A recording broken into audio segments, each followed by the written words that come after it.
Hello, I'm Barrister Garn from Siam Center Law Group. Today I want to share an important topic for litigation lawyers, which is issuing a summons to call the opposing party as a witness, a technique that can sometimes turn the tide in a case. Normally, when we call someone to testify as a witness, we must be confident that the witness will support our case, or at the very least, not harm it, because an unsuitable witness can weaken our position. However, sometimes our own witnesses are not enough to secure a favorable outcome, and we may need to rely on opposing party witnesses, such as the other party, the plaintiff, the defendant, or close associates, to benefit our case. The advantages of cross-examining opposing witnesses are multiple. It can lead the opposing party to admit certain facts beneficial to our case, allow witnesses to confirm or acknowledge documents or evidence such as contracts, chats, voice recordings, or video clips, and also undermine the credibility of opposing witnesses by creating conflicts with documentary or physical evidence. Sometimes, opposing witnesses refuse to testify because they may know they are lying or fear intensive cross-examination.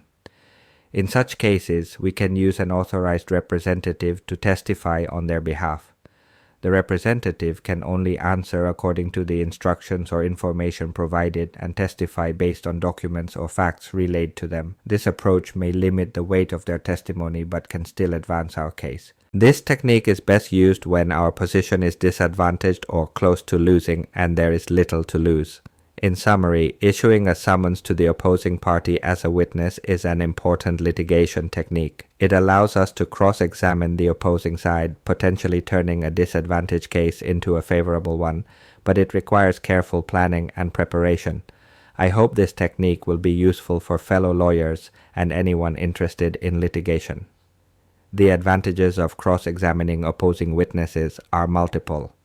It can lead the opposing party to admit certain facts beneficial to our case, allow witnesses to confirm or acknowledge documents or evidence, such as contracts, chats, voice recordings, or video clips, and also undermine the credibility of opposing witnesses by creating conflicts with documentary or physical evidence.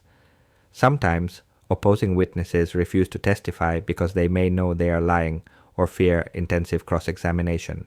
In such cases, we can use an authorized representative to testify on their behalf. The representative can only answer according to the instructions or information provided and testify based on documents or facts relayed to them. This approach may limit the weight of their testimony, but can still advance our case. Thank you so much for watching and supporting our channel. Your views, likes, and comments mean a lot to us. Stay tuned for more exciting content.